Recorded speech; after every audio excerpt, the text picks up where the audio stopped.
ketika dua permukaan saling bersentuhan dan menghambat gerak.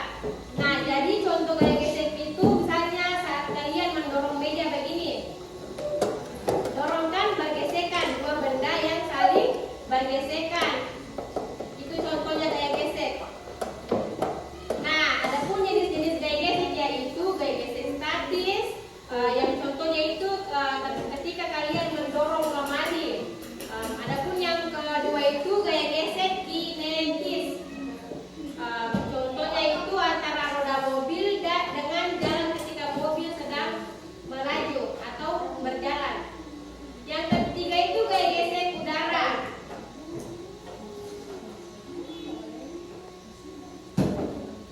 Jadi hari ini kita akan melakukan eksperimen yaitu gaya gesek. Jadi sebelum kita memulai eksperimen, saya akan menjelaskan tentang apa itu gaya. Ada yang tahu apa itu gaya? Nah, jadi pada gaya itu ada dua permukaan, yaitu permukaan kasar dan permukaan licin. Jadi permukaan kasar itu adalah permukaan yang tidak rata atau bergelombang sehingga menimbulkan gaya geser yang besar ketika bersentuhan dengan benda kain, yang artinya misalnya itu kalau permukaan kasar, jadi misalnya mobil berjalan di permukaan kasar itu jadi akan melambat, nanti kita akan lihat caranya.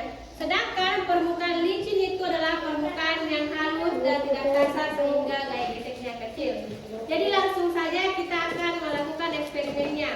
Kita akan membuktikan bagaimana laju mobil pada permukaan